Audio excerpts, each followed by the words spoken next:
Hello.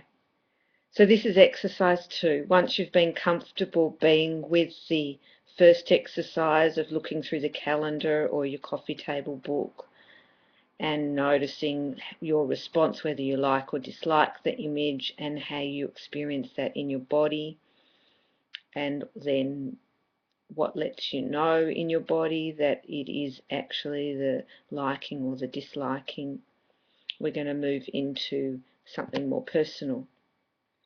Okay. So instead of using a book or a magazine, you'll be using photographs and memorabilia. Perhaps a family photo album, or a scrapbook containing memorabilia from a trip or an earlier period in your life. Any picture that has mostly people that you know fairly well or places that you visited will be relevant and useful to use in this exercise. Again, if you don't want to do anything, but again, all we're doing is looking at the pictures, okay, and noticing your responses about that. So the same as the first exercise, begin by sensing your arms and your legs, noticing what you feel, where your limbs make contact with the surface that supports you. Notice any physical sensations you may be experiencing in any kind of way, in any part of your body or on your skin. So doing this every once in a while throughout this exercise will help bringing you back to bring your awareness more completely in your body. So turn to the first picture or the first page if you're using a scrapbook. Notice your response to the first image that you see.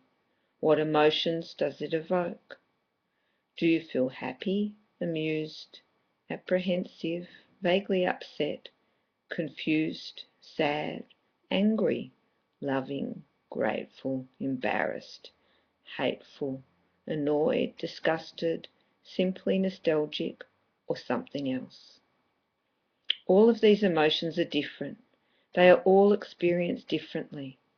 Whatever your reaction is, just notice it. Don't make it right or wrong. Just notice it. If there are several reactions to the one picture, notice what they are. Is your reaction strong or mild? How do you know that it is strong? How do you know that it is mild? Answer this question in terms of the sensations in your body, not from your thoughts. When you can do that, you're on your way to being able to use the physiological undercurrent of emotion in the body, which is really valuable information. Now ask yourself, how do I know that this is my emotional reaction to this picture? Try to identify the sensations that underlie your reaction to the picture. Some of the sensations may be strong and some may be subtle. Whatever they are, just notice them. Don't make them right or wrong. They're just information. Do you feel any kind of tension or energy? If so, how much of it is there and where is it? Pay attention to your breathing, your heartbeat, and to tension patterns throughout your body. Just scan your body and notice. Notice how your skin feels. Notice, how does your body feel overall?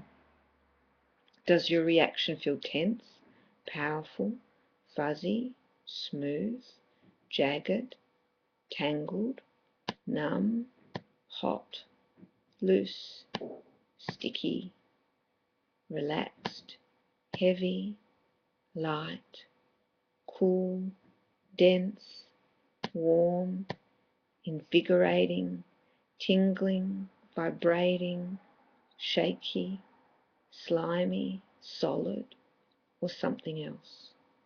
Where is the feeling in your body? If the sensation seems to have some kind of bulk about it, ask what material it seems to be made of. Do you feel like wood or concrete or something else? If you feel energy moving, how does it move? Slow, fast, and in what direction? Is there some kind of swell to the sensation? Where is it located? Be as specific as you can. How do you notice what your reaction is? If you notice that you're using words that are usually thought of as emotions, take each one and ask yourself, how do I know that I feel that particular emotion? Because emotions are based on connections with the past. The picture or memorabilia may bring memories of other events. So just notice the sensations that keep coming with these memories in the same way. Keep reminding yourself to sense and to describe what you sense as sensations, not as emotions or thoughts. This can help you be able to differentiate in future times what's your immediate experience rather than being pulled to associated memories from images that pull in other memories. I'll just explain that again. So being able to differentiate between the emotions connected to the images is very different to being able to notice the physical sensation and the feeling tone of the physical sensation. When you can be with that, then you can get information that can allow you to stay in the present, and you can notice the triggers that then come from the images that have hooks to the past. So you can still witness that and use the information about that, but that you can also know the information about what the image of itself currently now brings for you, rather than you just constantly being triggered from images that remind you of other images from the past. Let me know if that feels confusing. I'll explain it more personally to you one-on-one. So just notice the sensations that come with the memories. Keep reminding yourself to sense and to describe what you sense as sensations, not as emotions or thoughts. Turn to the next picture when you're ready, when that feels complete, and repeat the process. Remember to go slowly enough to be able to notice the sensations that arise in response to the pictures. For each picture or page of your scrapbook, stay with the sensations that are evoked for a few minutes and see if they change. They may stay the same, or they may disappear, but they may also become stronger. Whatever happens, again, don't make it right or wrong.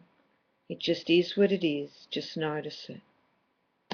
Of course, if the feelings or sensations become too intense or unpleasant, deliberately shift your attention to a pleasant experience that you have had or that you can imagine having. Focus all of your awareness on the bodily felt sensations of that experience instead. Shifting your attention to the other sensations will help the intensity of the uncomfortable feeling to subside. So shifting your attention to the sensations associated with your pleasant experience are going to help the intensity of the uncomfortable feeling to subside. Remember that unresolved or overwhelming feelings and experiences can be a powerful force. If you continue to feel overwhelmed, just stop and try this again later, or do some tapping on whatever it is that was overwhelming, whether there was an image, a feeling, or a thought associated with an experience or a memory. Please remember to contact me so I can support you with whatever you are experiencing.